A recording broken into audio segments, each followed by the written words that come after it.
TVC Midday News. It's day 5 of flood that ravaged Borno State.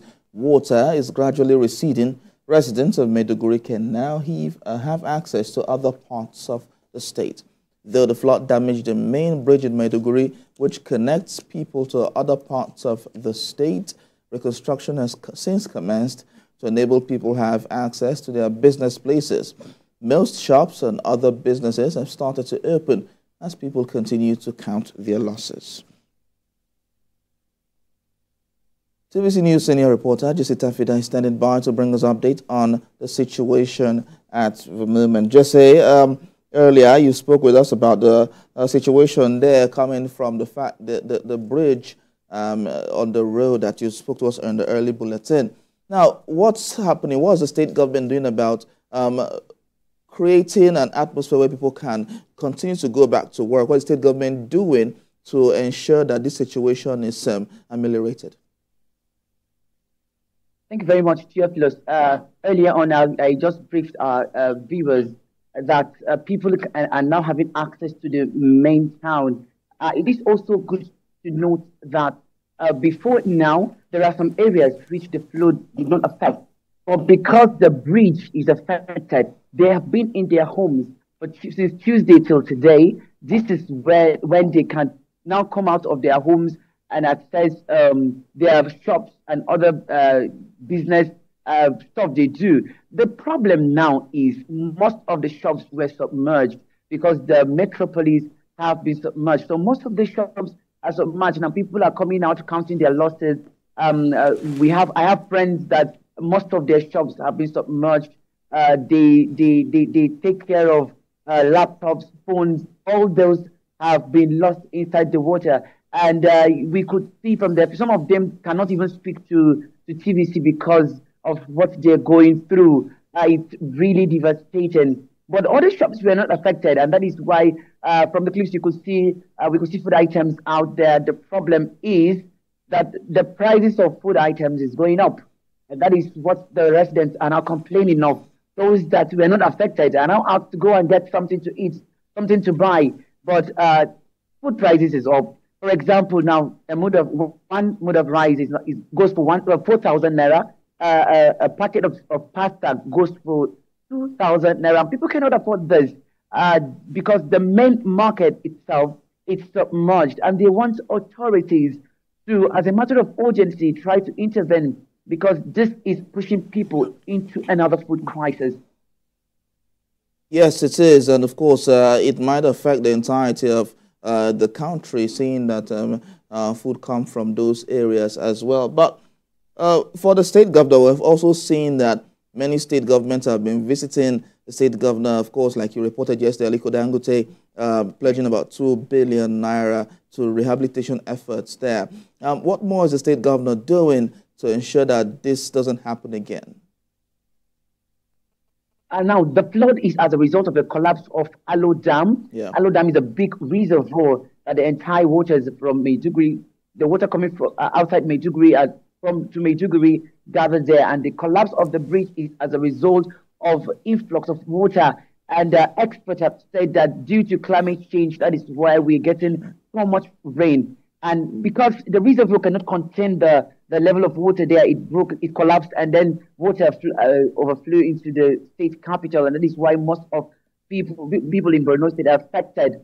Now, the state government is putting measures in place to ensure that this has not occurred again. According to Borno State Governor Babagana Zulum, experts are already on site to see how they can avert the situation from the dam. Yesterday, the state government received the Minister for Environment, which he says they're going to put all hands on deck, as the president has given them a marching order to come together and ensure that this thing is being averted. Let's talk about people that are victims of the flood.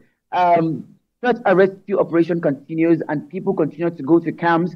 And main problem there is food, getting access to food. Although the state government is putting a lot of contributions to cook food for them, it is not enough. People are still starving. People are not having the patience to wait for their turn. You will see them rushing to get the the food. And at the end of the day, a lot of them will not get anything, especially children and the aged. There are farms around some of the IDP camps. You could see the victims going to the farms, plugging out granules. They just want to get something to eat.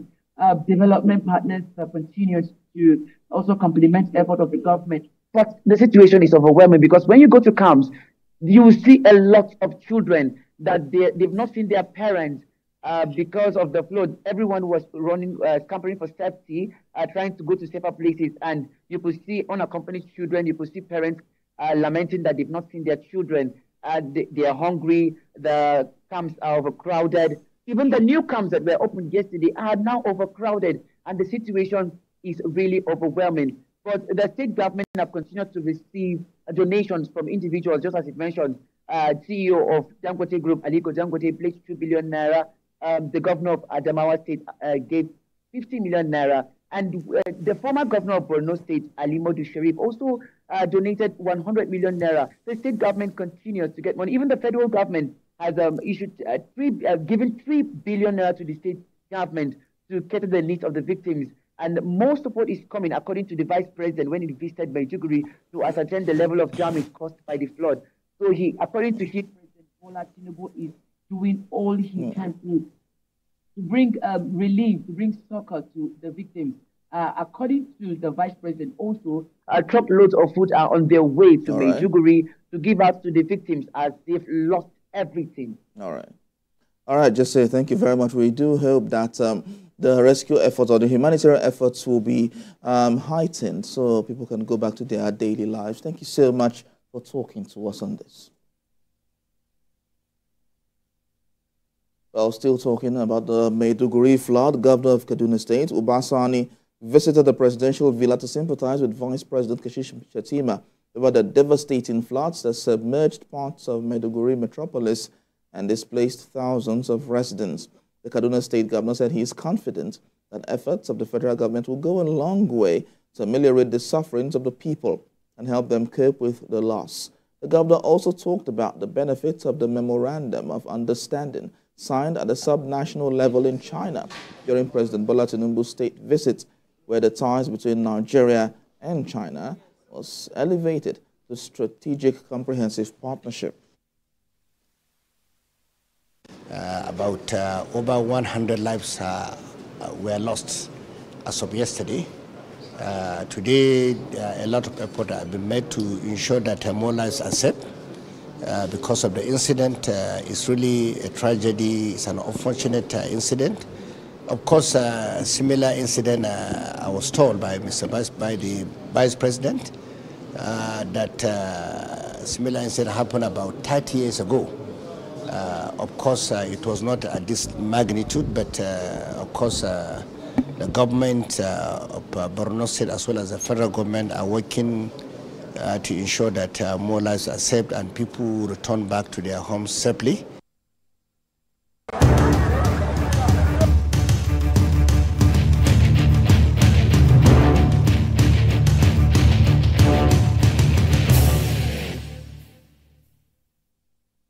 Meanwhile, the federal government has commenced the dredging of the Ugon River downstream between Ikorodu and Isheri to ensure safety and well-being of communities along the stretch of the river. The managing director of the Ugon Osun River Basin Development Authority says the signed agreement and embarked on the project to prevent devastating floods that can cause serious damage in Ugon and Lagos communities. Senior reporter Kazim Olawe reports. In order to prevent flooding and loss of lives and property in Ugon and Lagos communities, the federal government, through the Ugon Osun River Basin Development Authority, has embarked on dredging of Ugon River downstream.